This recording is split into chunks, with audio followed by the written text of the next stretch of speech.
share.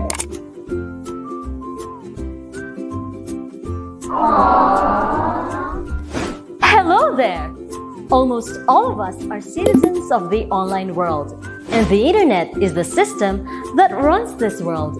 The internet is so powerful. Indeed, anything can go viral in a blink of an eye. Whatever we say, post, or share, whether positive or negative, can immediately spread all over the online world before we even know it. But it is us who run the system. So we also are the ones who are fully in control of it. It's like...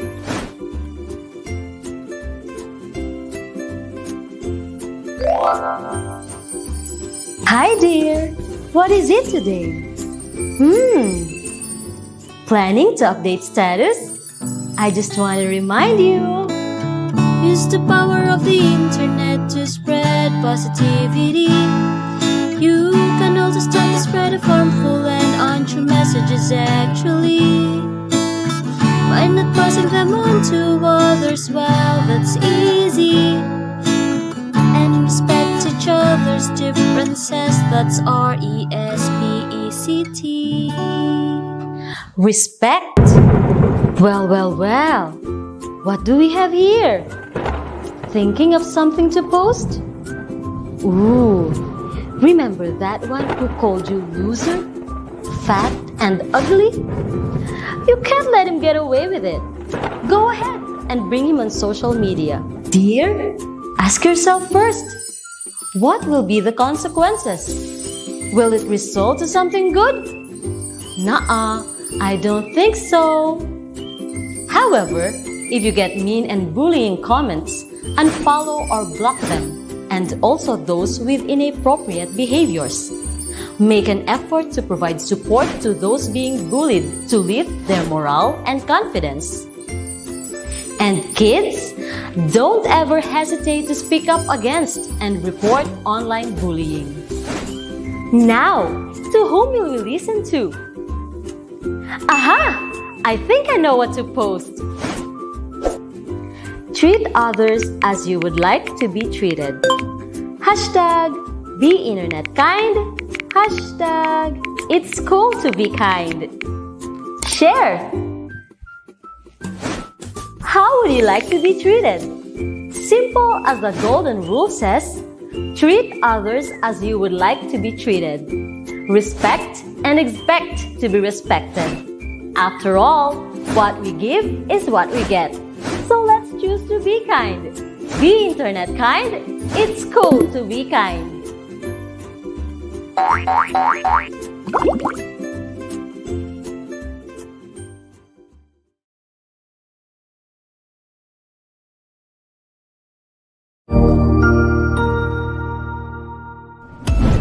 Mabuhay! Isang mapagpalang araw sa ating lahat. Ako ang inyong lingkod, Tutor Madge. Welcome sa ating ETUlay, ang ating libreng online tutorial na hatid ng ating kagawaran ng edukasyon, ICTS EdTech. Ang programang ito ay inaasahang makatutulong at maging karagdagang kaalaman sa mga mag-aaral mula kinder hanggang senior high school, ALS, Alive, at SPED learners. Bukod sa pagsagot ng mga modules, ang ETUlay ay may mga special programs din na siguradong aabangan ninyo araw-araw. Katuwang ang ating mga minamahal na mga magulang at guro ay maitutulay natin ang pagkatuto. Kaya, ihanda na ang inyong module, lapis, papel o kwaderno. Ihanda rin ang isip, mata at tenga sa isa na namang makabuluhang aralin. Tayo nang matuto kasama ang inyong volunteer online tutor sa oras na ito.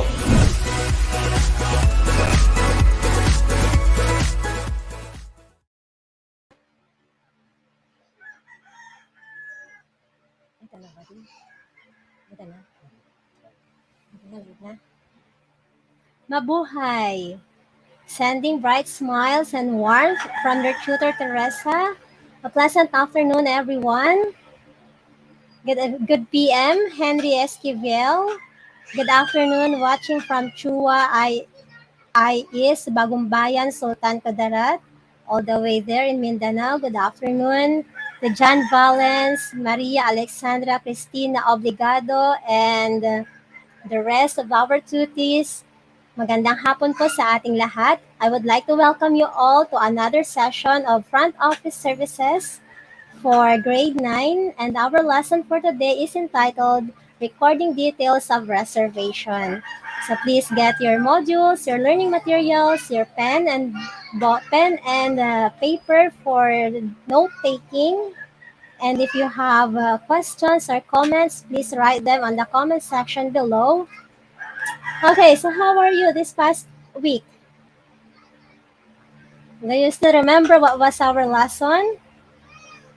Okay, pwede niyo po siyang i-comment dyan. Okay, so let's have a recap of what we studied last week. We had hotel reservation through phone. We have polite behaviors through on telephone, or what we had is the telephone etiquette, establishing availability of rooms, payment methods. Okay. Ayan. So, she forgot to share the screen. Sorry, my apology, but I hope you are still with me this afternoon.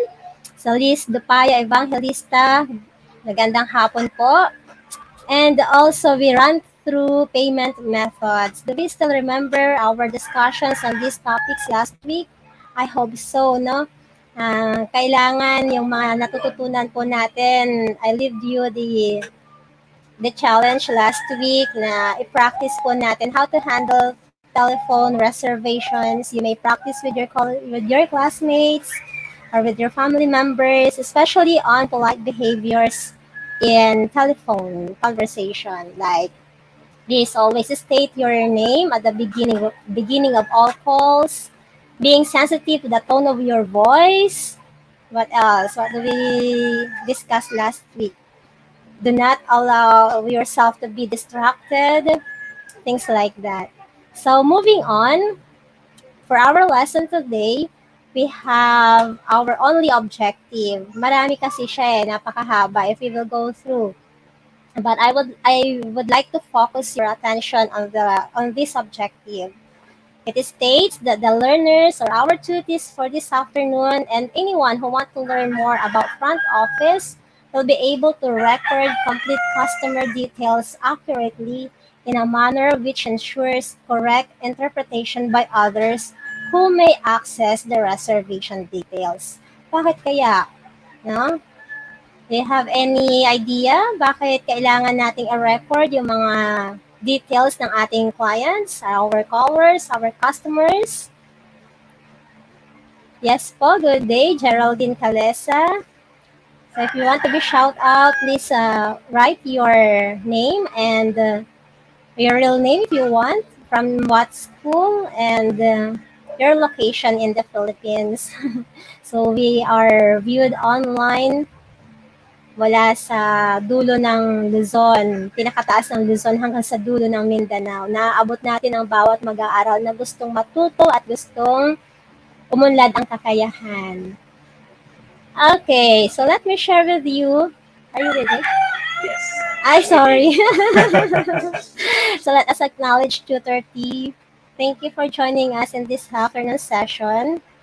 Okay, so the learners will be able to record complete customer details in a manner which ensures correct interpretation by others who may access the reservation details. Inulit ko po yung objective natin. No? Why is it we need to record the details? Well, in my experience as a front desk staff, we have these several shiftings. We have 3 shiftings. We have the morning shift, which starts from 7 o'clock in the morning up to 2 o'clock in the afternoon. And then we had the afternoon shift, the 1 o'clock in the afternoon to 10 o'clock in the evening. And then the night shift from 10 o'clock in the evening to 7 o'clock in the morning of the following day. So we don't work 24 hours a day, 7 days a week. No? May mga rotation, may mga shifting of the schedules So, merong susunod sa atin na magdu-duty. So, kahit walang masyadong proper endorsements, pagkakita niya sa bookings na hahawakan ng susunod or next in duty na front office staff, alam niya kung sino yung mga expected clients niya. Sino yung mga parating. So, ganoon siya ka-importante. Kaya pala importante na maglagay tayo ng accurate details doon sa ating system. Para madaling makatch up nung papalit sa shift. Yes, exactly, Tutor T. Okay, so moving on, we have two important topic for this afternoon session. We have processing reservation records, and what are these typical fields that may be found on computerized system. So, more than one decade ago, hindi pa computerized yung system. So, we have the manual, pero walang masyadong pinagkaiba. Nandun pa rin yung, ilalagay mo pa rin yung mga details na kailangan. So, let's go through these records or the processes that we need to apply in order for us to be a better front office staff and to accommodate our customers. Okay, number one is for us to have an input of the reservation on information on the reservation record. So how should we gonna do this? Tutor T, could you please read the first bullet? Okay. Before I read that, I would like to acknowledge Marcel Baguio. She said, Marami kayong alagang manok. Actually, it's our neighbors fighting cocks. It's not ours. If it's ours, we gonna kill them, right? Yeah.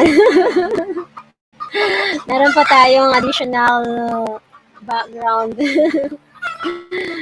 Ayan. But then, no one and nothing can stop us from learning. That's why we have this DepEd ETUlay platform to reach out all the learners. Ang panig tayo ng Pilipinas. Okay. So, Tutor T? Natin, lalo tuloy na okay, sige, basahin ko lang. Okay. Sabi dito, ask for and enter the guest's last name first, name and middle initial. Okay, so you have to ask for your client's name. Hi, sino kausap natin sa phone after introducing ourselves? May I know who is in the line, please? Ganon, diba? So you may jot down these steps. The second one is if the guest has a title, enter it in the system. So, for example, he is a politician. You write the title in the system. Para po alam ng mga susunod na shift, ma-inform din natin yung mga room boys natin in attendance who are these VIPs. Another, yes, Tutor P? Parang halimbawa, si Mayor, si Congressman, yes. Principal. So sometimes we have guests from other countries, diba? Mga dignitaries from other countries. So we have to be familiar with them. Hindi naman kailangan makilala natin sila sa mukha, pero sa title pa lang nila, alam natin dignitaries sila. Ayun. Okay, number 3 is we have to indicate the mailing address and the contact number. Kung hindi man sila yung guest na iyon, at least kung sino yung nag-reserve sa kanila, they have to get their contact number and email address para sa verification ng kanilang mga details and others in the future. Sometimes may mga nagbubook 6 months prior to their time of arrival or date of arrival, nagbubook na sila. Especially kapag mga peak season, yan. Yeah. That exactly happens because sometimes they would like to catch up those piece of airline tickets, yes, those promos. You have to book your flights in advance, like 6 months before. Diba? Kasi madaling makuha yung mga promos tickets na yun eh. Kaya exactly. They set up or schedule their arrival or bookings in advance. Exactly, 30. Okay, so next is we have to ask if the caller is making the reservation for another person. Kailangan malaman natin kung yung kausap natin ay yun na yung client natin, or meron tayong kausap na nasa travel agency na siyang nag-book ng mga clients and customers natin, so that we are informed. Sabi ni Maria Alexandra Cristina Obligado, sabi niya, ma'am, akala ko po online class. This is somewhat online class. Okay, moving on. Another step is for us to ask for the contact number of the person who should be contacted for the reservation. Okay, importante ang mga ito. Another is we have to ask for the arrival and departure date, the expected time of arrival, and expected departure date. May mga times kasi na nag-book sila for 1 week or more than 1 week, para ma-block na natin sa ating mga bookings. So these are the details that we need to have. Another is enter the number of people sharing the room. May mga specific room types na merong maximum number of occupants.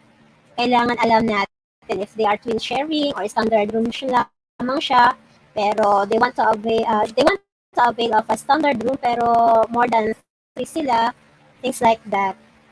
So, lahat ng tungkol sa hotel dapat alam natin. And makuha rin natin yung details para alam natin kung ano yung ibibigay natin or i-offer natin ng mga rooms and other services. Okay, so pagkakuha natin ng mga infos, we have to confirm the room type, room rate, and any special request. Do you have any idea with this, Tutor T? Of course, we need to provide the preference of our customers. Exactly. So, what type of room they'd like? Whether it's a deluxe room, 2-bedroom suite, 1-bedroom suite. So there are different types of rooms in a hotel, and the room rate varies. Let's say, for example, the cheapest ones are the deluxe rooms, and then followed by 1-bedroom suite or 2-bedroom suite. Okay, pataas na yun, depende sa number of beds that are the room is capable of. Okay, exactly. So we have to confirm the room type. Mamaya gusto nila ng deluxe room, and we are offering standard room, no? Or baka naman hindi available yung kanilang gusto i-book. Yeah, and for clarification and for our students or our students to understand it better, deluxe room and standard room is pretty much the same. So pag sinabing standard room, wala siyang kitchen, wala siyang sofa, di ba? Yan, standard lang talaga. Pagbukas mo ng pinto, kwarto na agad. Pag sinabi natin 1-bedroom suite, pagbukas mo ng pinto, may sofa, may kusina, tapos 1 bedroom. Pag 2-bedroom suite, 2 bedroom, may sofa, may kusina. Okay, minsan may veranda pa. So, depends sa hotel. Pero, that's the distinction. We have also front office for grade 8. Okay, meron po tayong mga exploratory sa mga different room types. But I think meron din po dito sa ating front office for grade 9. And we will be discussing more about this, the different types of room according to their number of bed types and capacities. Okay, moving on, we have to enter also the rate code. Magkakaiba ang presyo ng mga yan. So we have to inform our clients about the prices. And then for step 2 in the processing of reservation records, we have to guarantee the reservation. Paano natin i-guarantee? I've mentioned last week in our session about guaranteed and non-guaranteed reservations. So para hindi tayo malito, when we speak of guaranteed reservations, the hotel accepts prepayment. Okay, like for example, half or 30%, something like that, of the total price. Kailangan makapag-down na po tayo. And then, cancellation depends on the policy of the hotel. May mga times naman na, halimbawa, maramihang booking yan sa mga company. Sila yung nag-book for their guest. And sila po yung nakikipag-usap na sa marketing and sales department. And yun po yung in-endorse sa atin. Pero at the same time, kahit meron na po tayong tawag dito, meron na pong hintay natin yung abiso ng ating marketing and sales department as well para po hindi na redundant yung pagtatanong natin sa ating mga guests. Kasi sometimes, walang idea si guest, binook sila ng travel agency or binook sila ng kanilang company. Especially yung mga seminars, something like that, national seminars. Okay, pag sinabi naman natin na non-guaranteed reservations, wala silang prepayment, but then the hotel can hold the room only for a specified time. Like, halimbawa, ang standard check-in time is 1 o'clock in the afternoon, and then it's now 5 o'clock or 6 o'clock in the evening at no show pa rin si guest. And then, kailangan ng room. May mga bagong guests and clients tayo na dumating. So, we can sell the room to these new guests coming. We can release the room to others who wants to avail of the services as well. Okay, what else? The third step is explain the cancellation policy of the hotel. Cancellation policy, yun, katulad na nabanggit ko kanina. I-hold pa ba natin siya? Bayad naman? O ibibenta natin sa ibang guest na nangailangan? And magkakaroon ba ng refund? Things like that. So we will know more about the cancellation policy of the hotel kapag nandun natin tayo sa on-the-job training for this course o kapag nandun na tayo sa industry because it varies. Magkakaiba po yung policy ng mga hotels pagdating sa industry. Okay. Exactly. So that's the reason why when we have our assessment test, sometimes we are asked questions and we have different answers.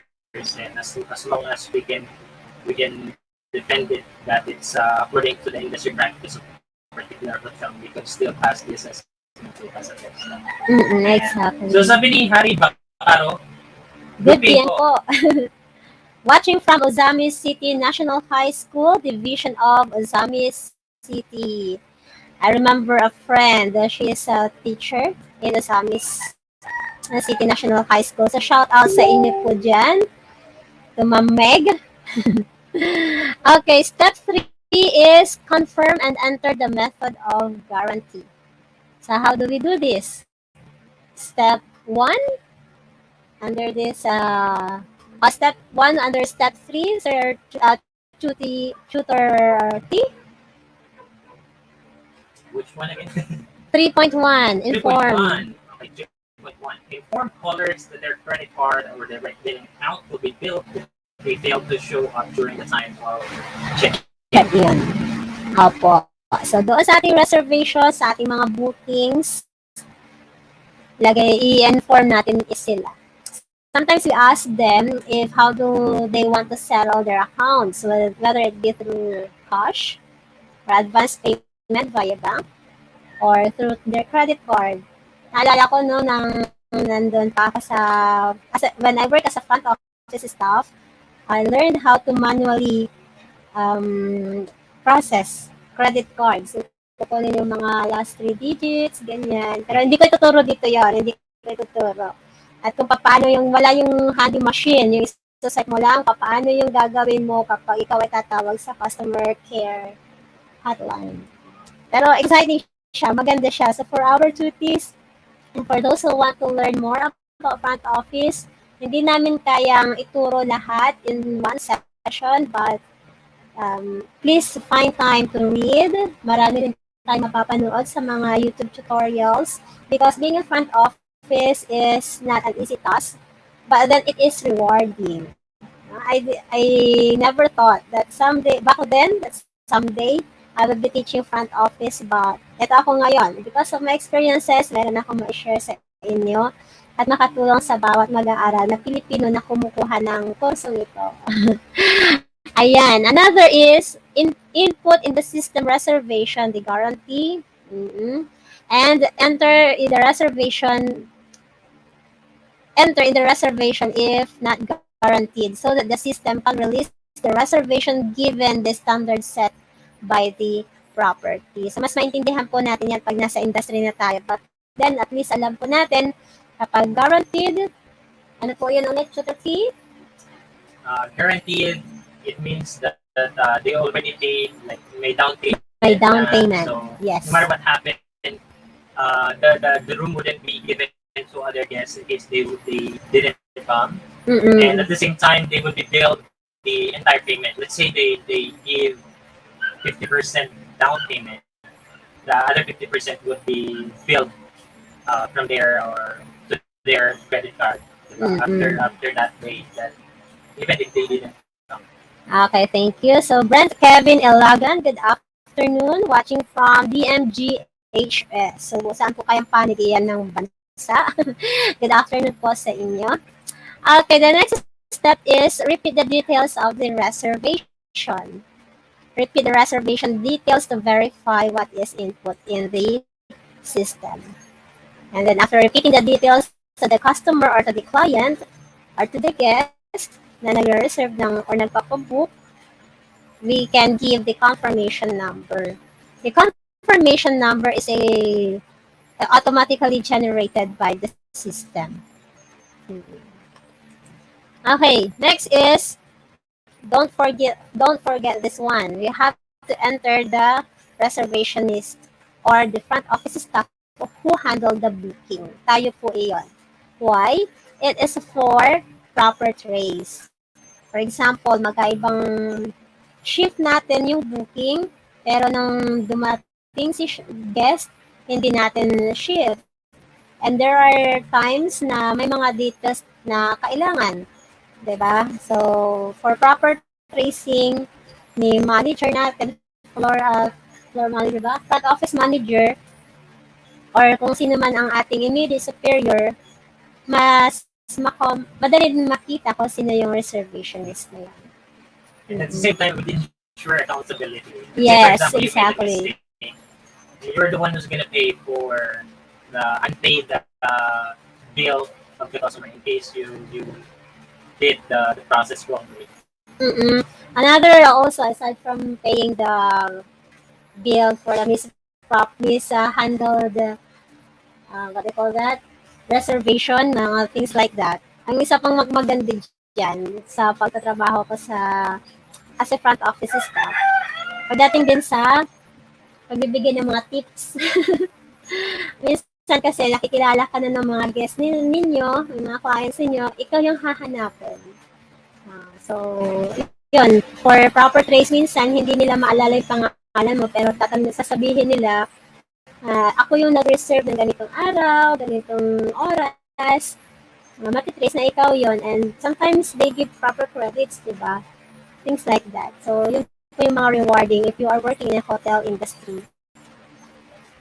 Okay, last step is do not forget to thank the guest.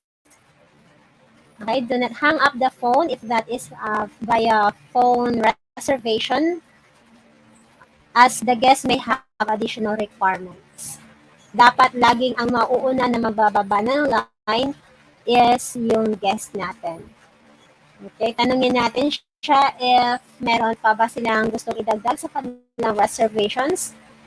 Like things like if they want an extra bed or extra towel, ano yung mga complementary sa kanilang mga reservations, ganyan. So, 30, do you want to add some? Yun lang. So, gusto ko na bigyan example ng pag-date ng guest. Dapat meron tayong closing skills. No? Yes, exactly. So, it's pretty much like you're working in a call center. Sometimes, you are in a call center company and you're doing bookings at the same time. So, that's the reason why we got to and contact center services tutorial before because she kind of worked as a call center employee, as a front staff operator as well, or front office staff. Okay, so halimbawa, pag i-close natin yon, simple lang. Pakilala lang ulit natin ang sarili natin. Thank you for calling ABC Hotel. Once again, this is RJ, and thank you for being the best part of my day. Diba? So that will be closing still ka. Exactly, 2:30. And sabi ni Alexander Florati Capada, cute po ni 2:30. Hawig ni Michael Pangilinan. Pangalinan. Pero thank you po na na-acknowledge at na-appreciate niyo po kami. And exactly, tama yung sinabi ni 2:30. You have to have the closing skill.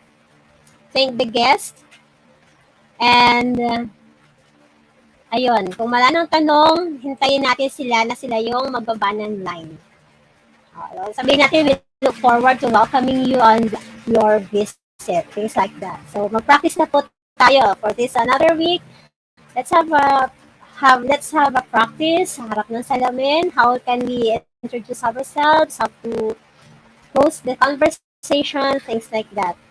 Okay, but in the processing reservation records, do not forget to thank the guest. And yung mga details, which is our second topic, typical fields in the system. So, tulad na nabanggit ko kanina, dati, we do it manually. Merong dalawang bond paper sa harap natin. We have the room numbers. To just give you a background, no? Nandoon yung mga room numbers. And yung bawat room number, hindi na nakasulat kung ano yung room type nila. Given na yon. Kailangan pagsalang mo doon, kasi bago ka naman ilalagay sa workplace, meron kang tinatawag na trainings. So, part of your training is to memorize the different room types, the room numbers, and ano yung mga amenities, ano ba yung mga facilities, and others related to the hotel industry. Okay, but in the front office, as we do the reservation, these are the fields in the system, mapamanual man siya or the computerized one, na kailangan nating makuha. Okay, number one. Sabi ni Maricel Baguio, mag-jowa po ata si Tutor Teresa Julodzi. My chemistry eh. Thank you. Secret po. Okay.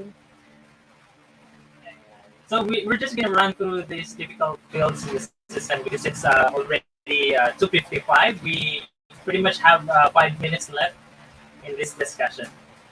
But for further details, you have it in your learning materials. The typical fields in the system, we have, I think, it's 30 plus items na kailangan natin makuha ng mga details and to be input in the system, or kung wala mang computerized reservation system doon sa hotel na papasukan natin as a front office staff, there is a manual. So, manual operation. And kailangan alam natin ang mga field na ito. Aside from their names, the expected time of arrival or the expected arrival date of the guest. Of course, the expected departure. Bakit? Kasi minsan, lalo na kapag peak season, nagpapang-apang-abot yung mga guest. So, there are times na we need to sell the room kahit meron pa naka-stay na guest, but then we have to inform them that the standard checkout time is, for example, 2 o'clock in the afternoon or 12 o'clock in the afternoon of the following day para po mai-prepare pa ni hotel attendant. So, dapat alam natin yan. Nagbabanggaan ang mga yan. Arrival and departure. Yung mga naka-in-house for this day, and then yung mga outgoing, yung mga naka-book yesterday, at kung sino yung mga parating pa, mamaya hanggang bukas. Lalo na kapag nandoon ka na sa shift mo. Another is for how many nights they will stay, the number of adult or child who will be staying, because as what I said earlier, there is a maximum number of occupants per room. Okay. Number of rooms, kapag, for example, sa mga company bookings, marami silang mga delegates, kailangan nila ng certain number of rooms, kailangan mailagay po natin under this ABC company, they need 10 to 20, things like that. I remember noon back then, yung mga national seminars, kasi wala pa namang pandemic. Yung mga seminars, ginagawa sila sa mga, talagang maganda yung lokasyon para ma-enjoy din ni delegate or ni guest. So, marami. As in, minsan binubuk nila yung buong hotel. So, Tutor Teresa, merong comment si Alexander Florente Cabadas. Sabi niya, Deputy ETUlay ba o today with Boy Abunda? Ay, siya. Okay. Sabi naman ni Arnel Enriquez. Watching from Baganga National High School, Division of Davao Oriental. Okay. Are you there in Mindanao? Mm. We hope to be able to get there in the future. Di ba, Tutor Teresa? Ay, yes, exactly. Maganda daw doon eh. Maraming mga hotels din na accommodations na mura lamang. Okay, another is we have to input the room type, the room number, the rate code. Okay, this is sometimes automatic. The reservation type, whether it be booked by a travel agency or arranged by the company. A time, if the guest tells you his probable time of arrival.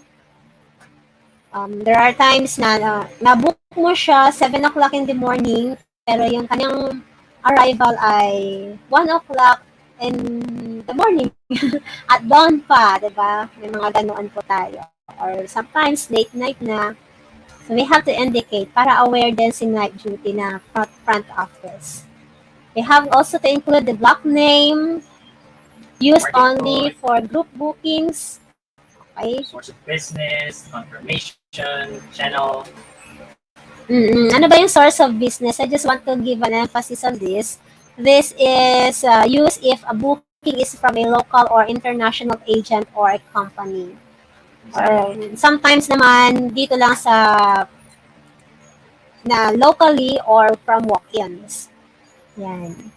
So confirmation, this specifies the type of confirmation letter depending on the source of the booking. Like for example, nag-send sila ng email na kino-confirm nila yung kanilang bookings or a fax. Diba? As what Tutor T mentioned earlier, sometimes 6 months prior to their arrival, nag-book na sila. And then 1 week before, nag-confirm sila if darating ba talaga sila. Yeah. Sabi ni Elena Rato, watching from F. Bangoy National High School. Maganda sana kung ma-state din nila no, kung saan yung specific location nila para ma-shoutout din natin sila. But then again, we would like to thank you all, dear tuties and learners, and to everyone who is watching right now sa inyong pagtangkilik for this episode. Okay, let's go through this. Discounts in dollars or in peso or percentage discount. Like for peak season, may mga discounts din sila. Off-peak seasons, magkaiba like 10% off para maibenta yung mga rooms, things like that. And to also attract more buyers or customers. Discount reason, if the rate is discounted, the reason for the discount is inputted in this field. Like for example, dignitary siya or a government personality, something like that. Lalo na kapag mga presidente, no? And sometimes membership as well. Yes, exactly. They have membership in the, let's say, in the hotel or in the particular, what do you call that? It's the membership. Membership. Yeah, the membership and the membership number. Okay, also the specials. The specials are the field where the inclusions are written. Mga VIP guest natin. Okay, we also have the FFP. What is this FFP? It stands for Frequent Flyer Card, wherein the number is inputted there. So, minsan makakatanggap tayo ng mga flyers na they are advertising their hotels. And if you patronize, meron kang special discount also from this FFP or the Frequent Flyer Card na nakuha mo siya, nag-avail ka because of that. It's more on the marketing. The payment, type of payment, guaranteed or non-guaranteed. Is it through cash, bank deposit, or debit or credit card, things like that. Approval code, the amount of their rooms or their bills, arrival and departure flight, okay, time, confirmation number, ano pa po? Transportation, if they need yung mga guests natin ng special transfers, yan, nakalagay din po yan doon sa ating bookings, sa ating reservations.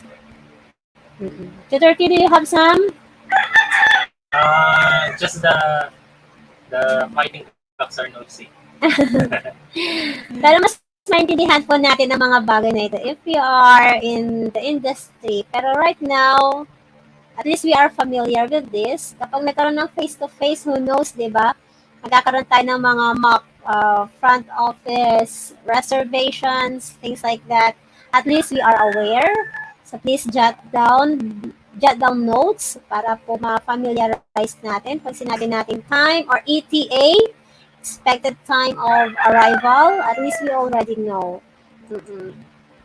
And that's all for ETUlay online tutorial for front office services for grade 9 on recording details of reservation. So marami, recording details. It's more on recording details. But again, I hope marami po tayong natutunan and we had familiarized ourselves to the different informations that we need as a front office staff to ease our work and also for us to become a better employee someday.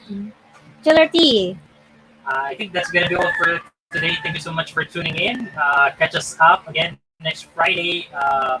Myself and Tutor Rodman on Contact Center Services for grade 10 students from 1:40 until 2:20, and Tutor Teresa and I, from time to time, we will be attending her session in this front office services for grade 9 students online tutorial. I hope we are able to help out our tutees rather, and our parents, the parents as well of our tutees, and at the same time, teachers out there would like to have their students to have supplemental learning materials through the DepEd Educational program.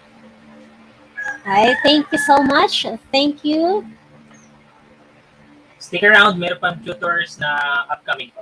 Maraming salamat!